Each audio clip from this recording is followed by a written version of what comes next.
Hi everyone, welcome to AmassGames. Today I'm doing a playthrough with Niall, a 2-player playthrough, and this is the game Ripple Rush. This is a new game from Stronghold Games, designed by Ken Gruhl, and it's a flip and fill, it's a flip and write game, whereby you're trying to be filling in these locations on your little piece of paper. It's a 2-sided piece of paper.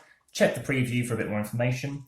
But what we're going to be doing is getting 20 cards each, and we're trying to get the best score we can. The best score consists of ultimately having 20 things filled in, potentially even more. I'll explain that in a minute.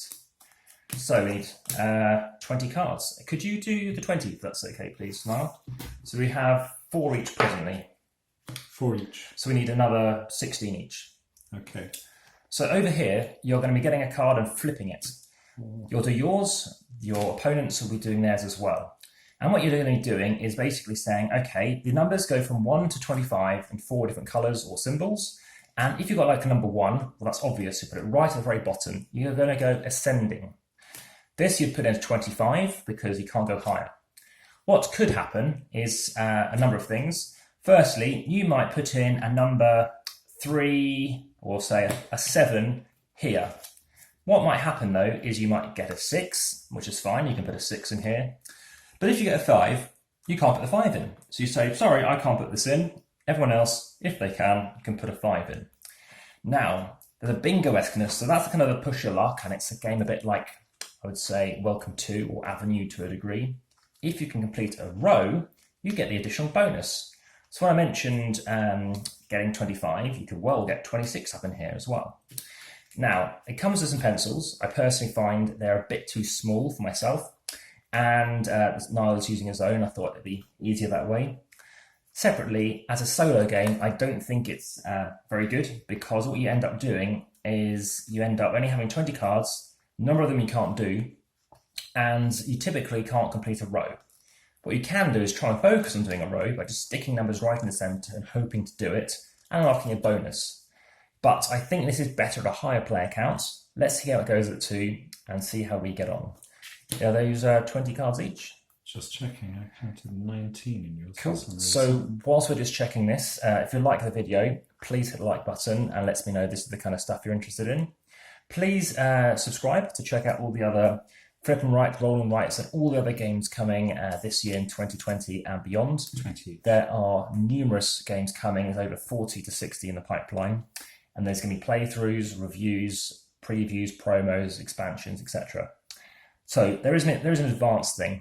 I'll come on to that later, but basically what that involves is you're targeting trying to complete a certain row, which means by going somewhere, you could be screwing yourself over somewhere else and doing something. Niall, do you have a question? No, I think that's clear. Cool. So let's grab our first card and continue. You'll notice there's going to be a shadow. One thing I don't like personally is it's symmetrical, which is fine. These cards do spin around quite easily in the deck, but you'll turn it over and then you have to orientate it. I do find it's a very quick game. As a filler, I think it's great. It's a 3-minute game typically, especially solo. It's a nice game to quickly play before you play like a 3-hour game. So it does bring people together. It's engaging, but for, I would say, a flip and fill or roll and write, I prefer games which have a bit more to it personally. But let's see how we get on. This could be much better. I haven't played it 2-player, so I'm going to go right down the bottom. The reason for doing that is I think there's about 8 spaces and it's about 3 apart. Let's do our second card. 7. I'm going to go... Now, I did see your card. I can't remember if it's face down, but I'm going to go here. And number 3. 15. 1, 2, 3. I'm going to go... So this could be crunchy for some people, but again, I think it's a nice light colour. I find it quite soothing, very soft colours. Obviously, abstract theme, and there are themes like bloom and blooms, I think it's called. That didn't work for me. I'm going to go here. So tension is building as we are seeing how we get on. 18, calculating. Next one. 20. I'm going to go here. But if you like flip and writes, I think, yeah, I don't think it's worth skipping. Give it a go. I can't use that one because it's not sequential. No, you can go. Of course you can go. So you can go anywhere you want here. But if you go here, then you've ruined your chances of doing any other numbers. Hang on. 3, 4, 5, 6, 7, 8, 9. It's not 10. sequential. It's not sequential. No, you can go wherever you like. Oh, it's just got to be ascending or descending. They correct. don't have to be in a sequence. You've been very lucky. That's the perfect thing to do, actually, because it's unlikely you're going to get 45 and 46. There's only 2% chance of getting either of those numbers. Okay. So this can go anywhere. Anywhere you like, but remember, if it's just got to be ascending from now on. So if you put it too high, you're going to run the risk that you're not able to then place it. Okay. Next card. So I have a 6. 6 I can do. Right, I can't use the 2. So this means I can use the 2.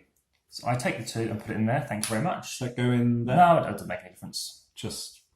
you can leave it in your pile because you can only use 20 cards. So I'll leave it with your pile. Okay. Next card. So I've got a 5 and you have whatever you may have. We might get out of turn, but... We've definitely had 23 each. So... yeah, I'm going to do...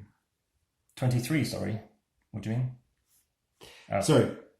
20 no, cards. I just said 23. That's my card. We had 20 cards 4. each. You get 4. So firstly, you do your card.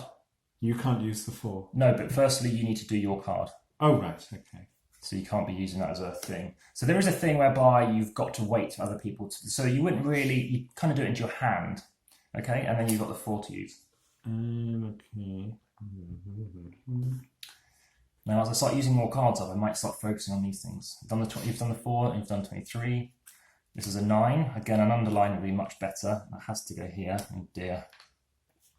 4, 4, 4, 4. Yeah, I can use the 4. Brave. Okay, I've got the 1. So when I played the solo, 12... I can't use the 25. Thank you very much. Yeah, I think it's much better as it's nice to have the solo option. I think lots of players would probably go for that. I can't use that, but okay, 1 second. Okay, fine. And then I've got 19. I think we might have got out of sync. Just count how many cards you've left. 1, 2, 3, 4, 5, 6, 7. Let me double check. I've got 7. Perfect. So that was good then. Next card, 12. It's 1. A bit 6 nimpty as well. I can't use it, nor can you. Nor can I. Right, let's crack on. It's going to probably happen more and more. 3 I can do. Yeah, that's a 9. Yeah. Oh, yeah, I can use that. Next card is 25. I can... Oh, you can use that too. Oh, damn it. And I was looking at that. Yeah, you shouldn't, I guess I shouldn't have announced my card out loud. 13. Oh dear, I've erased ahead. Hang on, 13, 13. So next one. 14. Mm-hmm.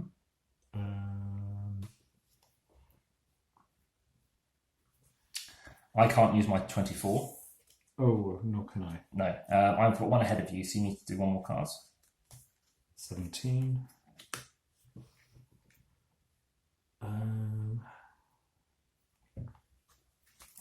Penultimate card, 11. I can do.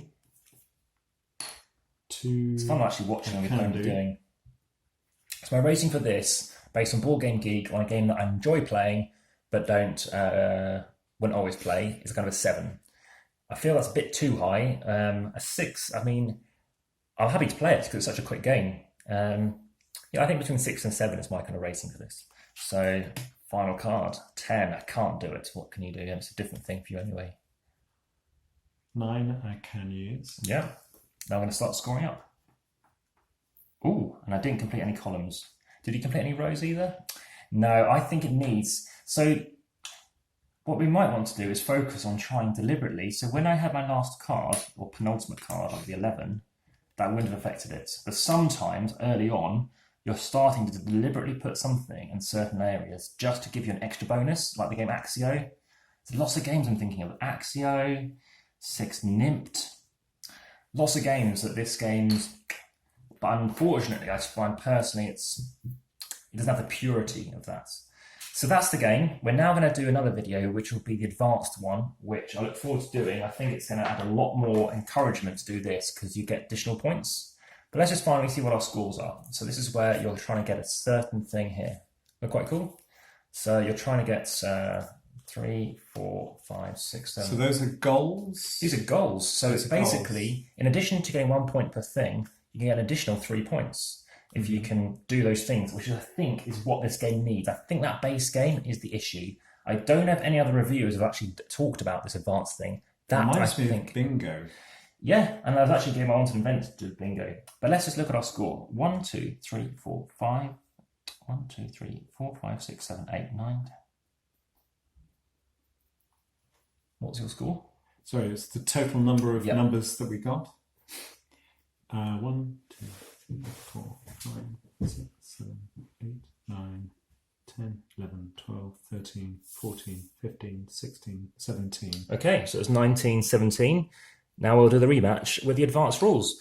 So check the description in case I've made any guffs, and please look out for the comments as well. And I look forward to seeing you subscribe and checking out future videos. Lots on its way. Thank you very much. Enjoy the rest of your day. Bye-bye.